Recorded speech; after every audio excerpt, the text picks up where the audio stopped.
Hi guys, welcome back to the channel of Simran IAS. So आज हम लोगों का ऐसे नंबर 2 जो है हम लोग डिस्कस करेंगे। दैट इज गाइस कि the poets are the unacknowledged legislators of the world. So let's break this essay again into the parts, because मुझे ऐसा लगता है जैसे कि हम लोगों ने बहुत बार आंसर राइटिंग में बात किया कि divide the question into the parts. So it is very important कि आप वैसे ही एक ऐसे के जो टॉपिक है उसको समझो कि वो कहना क्या चाहता है। उसके लिए ब्रेकेज हमेशा ज़रूरी होती है। जीएस के क्वेश्चंस भी गाइस आपके बहुत ज़रूरी होते हैं कि आप उनको ब्रेक करो, and so as with your essays. So guys the first half जो कि यहाँ पे बोला जा रहा है that is the poets. So poets क्या है? That is basically signifying the poems, कि पोएम्स की क्या इंपॉर्टेंस है। And they are the unacknowledge, that means कि उनको बहुत सिग्निफिकेंटली कोई एक आपका जो है एक स्पेस नहीं मिली या फिर कोई रिकॉग्निशन नहीं मिली है उनको। Of the legislatures of the world, अब वर्ल्ड में लेजिस्लेचर्स या फिर हम लोग बोले कि रिफॉर्म्स। लेजिस्लेचर्स क्या हैं? The law. द लॉ कब आता है? जब हम लोग किसी चीज़ के बीच में रिफॉर्म्स लेके आते हैं, जो हमारे पास एक नया कंसेप्ट उमड़ के आता है about the womens, about the child, about the education, about the cybers, जब हम लोगों को एक अवेयरनेस आती है। So that is what I personally think कि ऐसा जो है कुछ एग्जामिनर चाहता है। ये बेसिकली आपका जो कोड था that is used by your Shelley and the people who have your English literature with them, तो उन्होंने ये काफ़ी चीज़ें सुनी होंगी या लिटरेचर वालों को पर्सनली ये टॉपिक बहुत अच्छा लगा होगा। नो डाउट गाइज कि आपका ये टॉपिक जो है that is about the poets, but it doesn't mean कि the person who is carrying your other optional like your it can be your sociology, can be your PSIR, geography people cannot attempt it. So अगर ऐसा कुछ होता कि they could have given the preference to certain literature subjects, तो उन्होंने वो चीज़ उनको GS के सिलेबस में ही ऐड कर देनी चाहिए थी। ठीक है, वो कर लेते। तो ऐसा कुछ नहीं है गाइस, इस चीज़ को अपने दिमाग से निकाल दो कि किसी भी चीज़ को या फिलॉसफी ऑप्शनल को ही आपका जो है प्रेफर करना चाहते हैं जो यूपीएससी वाला है। इट इज़ जस्ट दिस कि आपकी थिंकिंग क्या है। अगर आपके बारे में आपके सामने अगर एक बिल्कुल एक नया टॉपिक आ जाता है, क्योंकि आपको पता है कि यूपीएससी एस्पिरेंट्स को डे टू डे लाइफ में आपको बहुत तरीके के चैलेंजेस देखने पड़ते हैं। तो उस चीज़ को आप किस तरीके से आप एड्रेस करते हो, तो कहीं ना कहीं वही देखना चाहता है कि इसीलिए जो है इतना डिफरेंट टॉपिक्स यूपीएससी प्रोवाइड कर रहा है। Remember the exactly the exam name, but उसके अंदर आपको एक ना आपके सामने एक पिक्चर रखी जाती है या एक ऑब्जेक्ट रखा जाता है, आपको उसके बारे में रैंडम जो है स्टोरीज क्रिएट करनी होती है। सो एग्जामिनर जस्ट वांट टू जज यू कि आप कितना ज़्यादा डाइवर्स हैं, आप कितना ज़्यादा अवेयर हैं अपनी सराउंडिंग्स के साथ। That is the reason we always say कि जब आप तैयारी कर रहे हैं, enjoy the process of learning. That is what the learn by maps motto is, कि आपको ये नहीं है कि आपको एक थोपा चारा एक सिलेबस मिल गया तो उसको आपने पढ़ना शुरू कर दिया और आप एनालाइज कर रहे हो। नहीं, you have to enjoy the things until unless आप एक अच्छा न्यूज़पेपर या फिर अपनी नॉलेज गैदरिंग नहीं कर रहे, आप ऐसे जो क्वेश्चंस हैं आपके वो अटेम्प्ट नहीं कर सकते। ऐसा लगता है कि जैसे कि आपका एक first poet to every child that is his और हर मदर। वो बच्चा जो है उसकी माँ जो है उसको लोरियाँ सुनाती है, कहानियाँ सुनाती है, पोएम सुनाती है, लुबेरी सुनाती है। सो उस टाइप में आपका जो आपका है आपकी फीडिंग होती है आपके दिमाग के अंदर, आपका प्रोसेस उसी हिसाब से चलता है गाइज। आपको एक पॉजिटिव वाइब्स भी दी जाती हैं, आपको शुरू में क्या चीज़ें सिखाई जाती हैं। So guys that is what I think कि एक हम लोग शुरू कर सकते हैं कि जो आपका एक पोएट्स है, आपका जो एक जो पोएम है वो आपकी नर्सरी से ही शुरू हो जाती है आपकी, in fact from the very beginning of your any kid. ठीक है, एंड ग्रेजुअली हम जो है इसको बहुत मल्टी डायमेंशनल अप्रोच के साथ रिलेट कर सकते हैं।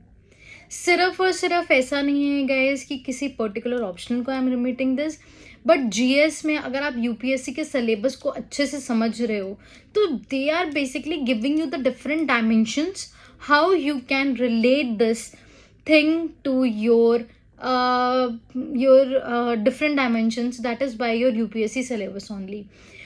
इफ़ यू गाइज नो कि मैंने आपका एक पेज भी आपका जो है सेगमेंट बनाया है जिसमें LBM में मैंने बहुत सारे जो है उसमें मल्टी डायमेंशनल चीज़ें डालने की कोशिश की हैं, और उसमें GS पेपर 1 2 3 4 तकरीबन सभी एस्पेक्ट्स के बारे में हमने बात की है कि हिस्ट्री के अंदर एंशिएंट, मिडीवियल, मॉडर्न वर्ल्ड, है ना, आपके post independence era, art and culture and so on, आपके सेक्शंस के अंदर, सोसाइटी के सेक्शन के अंदर मेन, वुमेन, है ना, child, your reserve categories, your scheduled tribes, your caste, your LGBT community, your minors, your so many vulnerable sections के साथ इसको जो मैंने रिलेट करने की कोशिश की। तो ऐसा बहुत एक अच्छा LBM बना हुआ है। I have even flash it on your Instagram and your Telegram channel, आप इन दोनों में से कहीं से भी जाके देख सकते हो। तो गाइस हिस्ट्री के अंदर जैसे कि आप बहुत चीज़ों के साथ इसको रिलेट कर सकते हो, that is with your ancient history, जिसमें हाइम्स जो हम मंत्र पढ़ते हैं, they are also a kind of your poems. अगर आप पढ़ो तो वो पोएम्स की तरह लगती हैं and they give you positive energy, right. जब हमारे यहाँ पे एनिमिज्म था, रिलीजन एग्जिस्ट नहीं करता था, तो ह्यूमंस को अच्छे ट्रैजेक्टरी पे लेके आने के लिए they were made. So what they are doing is they are being they are actually influencing your society, the thought of your society. So guys इस तरीके से हम लोग पूरे जो ये आपका जितने भी डायमेंशंस पढ़ेंगे इसके अंदर बस ये पढ़ रहे हैं कि जो पोएम्स है, इवन आई कैन इवन से जो पोएट्स हैं, जैसे मैंने बताया आपको, वो पोएम्स, इवन आप म्यूजिक्स लेके चलो या सिनेमा को भी आप इसके अंदर रिलेट कर सकते हो। सो that is my part of your thinking. मैंने पहले भी बताया इस चीज़ को। तो गाइज उस तरीके से आप इसको आगे आगे लेके चलो।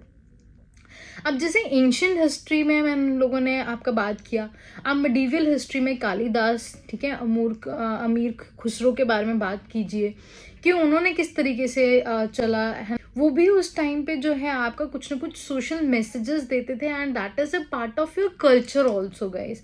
दे आर इन्फ्लुएंसिंग द सोसाइटीज़ कि कैसी सोसाइटी उस टाइम पे हमारी थी। वो उस टाइम पे आपका कोई सोशल रिफॉर्म्स करना चाहते थे तो उस हिसाब से आपकी पोएम्स आगे आती थी, राइट।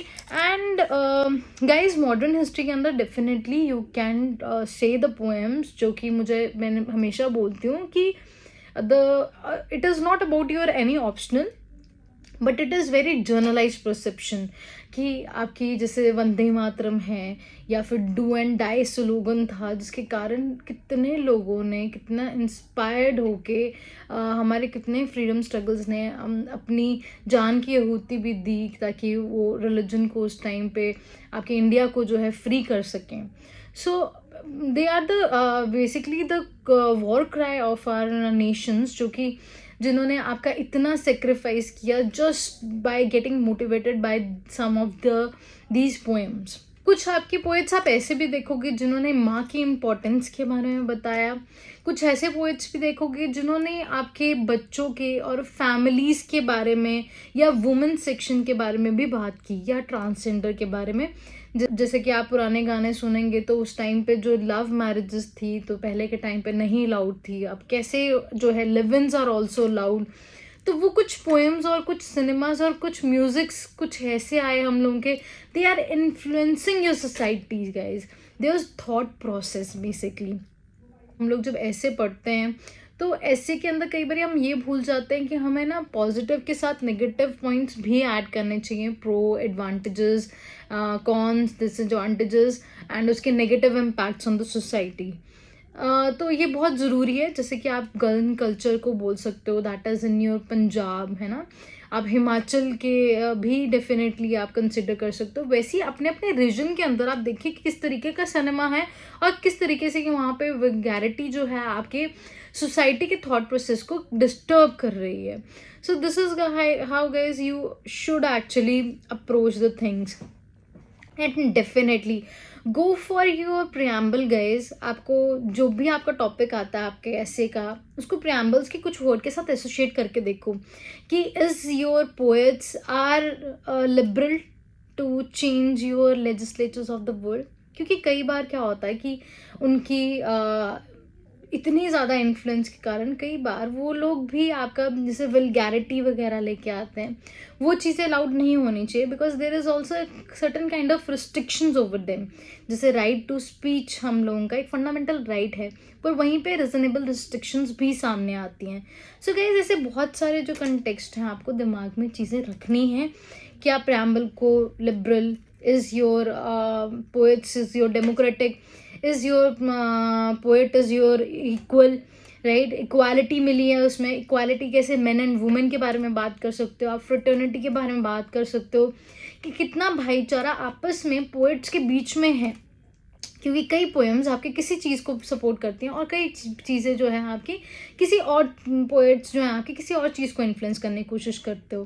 तो ऐसे बहुत सारे आपको हैं जो ट्रेजेक्टरीज मिल सकते हैं कि किस तरीके से आपने बेसिकली अप्रोच करना है उस guys. The negative impact can also be a anti nationalist. आपको पता होगा, you don't have to mention it actually the names of the poet, but आप बता सकते हो कि कैसे कई बारी कोई पोएम्स भी हैं आपके नक्सलिज्म, आपके टेररिज्म को भी कई बारी इन्फ्लुएंस करती हैं, और जो कि आपके डिस्टर्बिंग नेचर की होती हैं, और this is how you can relate it on the global level basically. And guys, कई बार क्या होता है हम लोगों का, कुछ पोएट्स जैसे कि आपके कुछ अवार्ड्स भी होते हैं हम लोगों के, they are actually influenced by your some of your political ideologies. शायद वो आपकी अवार्ड्स जीतने के लिए हो, या फिर आप उसको मॉनेटरी गेन के लिए बोल सकते हो, that is your financial gain, या फिर आपके ज़्यादा टीआरपी लेने के लिए भी हो सकता है, या फिर जिसको हम लोग बोलते हैं कि बार बार न्यूज़ में आना बैड पब्लिसिटी के चक्करों में, ताकि वो रिकॉग्नाइज्ड हो। तो ऐसी जो आइडियोलॉजीज हैं, they are not the right, and जिसकी वजह से हम लोगों को कई बारी पोएट्स को, पोएम्स को आपके जो है कई बारी हमें बैन भी करना पड़ता है। आपने बहुत ऐसे एग्जांपल्स बहुत सारे सुने होंगे, I don't want to name them because they actually don't deserve it. Financial gain में हमने बात की थी, वहाँ पे आप पॉलिटिकल गेन भी डाल सकते हो ताकि उनको रिप्रेजेंटेटिव बना सकें, वो इलेक्शंस में खड़े हो सकें, ठीक है। तो डेमोक्रेसी को कहीं ना कहीं आपके इन्फ्लुएंस करने की कोशिश करते हैं, वोट बैंक पॉलिटिक्स को कहीं ना कहीं आपके इन्फ्लुएंस करने की कोशिश करते हैं। So this is how guys you can relate it. And guys, आप ये भी थोड़ा सा डाल सकते हो, दैट इज़ जो भक्ति मूवमेंट के बारे में बता सकते हो कि कैसे इंसान को स्टेबल करने के लिए, अच्छे पाथ पे ले जाने के लिए भक्ति मूवमेंट कैसे आपका रोल प्ले किया। शेख फरीद के बारे में, जो आपके लिटरेचर के थोड़े बहुत आपको पता हैं, आपके कुछ पोएट्स के बारे में, तो आप उनके बारे में थोड़ा थोड़ा करके डाल सकते हैं। कल्चर के साथ आप रिलेट कीजिए, क्योंकि कल्चर एक बहुत बड़ा पार्ट है। ये बोला जाता है कि जहाँ ना पहुँचे आपके रवि, वहाँ पहुँचे आपके कवि। तो ऐसे बहुत सारे अनटच्ड, अनफोल्ड, अनटर्न्ड आपके स्टोन्स हैं जो कि आपके पोएट्स ने जो इश्यूज उठाए, and now they have actually become the laws, the reforms in the society that has actually influenced. So guys, इस तरीके से आप लोग रिलेट कर सकते हो। एंड एंड में जैसे कि आप लोगों ने स्टार्टिंग में आपने अपने स्टोरी बता दी, आपने अपने इंट्रोडक्शन के बारे में कि जैसे मैंने किड के बारे में सोचा, तो आप कुछ वैसा बता सकते हो, कोई स्टोरी लाइन बना सकते हो। सेकेंड में आप अपना ओपिनियन दो कि पैराग्राफ के अंदर कि आपको क्या लगता है कि वो टॉपिक किसके बारे में है और क्या एड्रेस करना चाहता है। हर किसी की अपनी परसेप्शन है। बहुत सारे यूट्यूब पे आप वीडियोस भी देखोगे, but don't get into it. आप जितना ज़्यादा लिखोगे आपको उतना ज़्यादा कनेक्शन पता लगेगा, and go for the diversity only guys in your essays. उसके बाद डिफरेंट डिफरेंट डायमेंशन जब आप दे रहे हो, तो make sure there is certain kind of your thread line that you are carrying forward. जैसे कि आप उसको इकोनॉमिक्स के बीच में भी डालें, ठीक है। आप उसके बारे में इंटरनेशनली, जैसे हम लोगों ने बात किया, लोकल टू ग्लोबल, वो भी बात कीजिए, राइट। एंड लास्ट में आप लोग बता सकते हो कि कैसे जो हमारे पोएट्स हैं, they are getting orphan now, क्योंकि अब उनको ज़्यादा रिकग्निशन नहीं मिलती है। कई बार हम लोग ने जैसे बात की, आपकी पॉलिटिक्स जो है इन चीज़ों को बहुत ज़्यादा इन्फ्लुएंस करती है, और अपनी गेन्स की वजह से जो उनको आइडियोलॉजीज पसंद है उन्हीं को अवार्ड्स आगे देती है। तो they are actually the poets are not being manufactured into your factories. हमें अपने बच्चों को आगे, जो हमारे नई जनरेशन है, उसको आगे ज़्यादा पंप करना चाहिए कि हम लोग उनको इन्फ्लुएंस करें ताकि वो एक अच्छे पोएट्स बने। अदरवाइज एक अच्छा क्रक्स निकाल सकें, जो कि आपकी पुरानी पोएम्स हैं उनसे कुछ लेसन्स अच्छे सीख पाएँ. So this is how you can guys your and.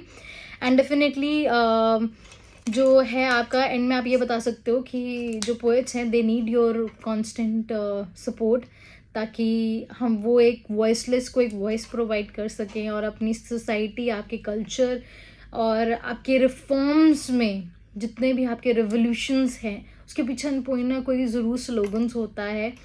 And जो है आप इसको कैरी फॉरवर्ड कर सकते हो. इकोनॉमिक्स के अंदर guys I want to just tell you like 3S हैं. What are the 3S? Basically skill, scale and speed. तो ऐसे ये क्या हैं? This is a kind of your poem also and code भी है जो कि आपके कल दिन को इन्फ्लुएंस करती है.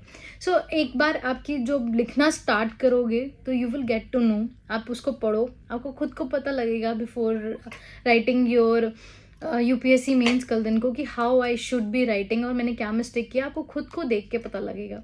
So this is the guys your different dimension you can mention into it. I see you into the next video, that is your essay number 3. Thank you so much guys. God bless you. Jai Hind.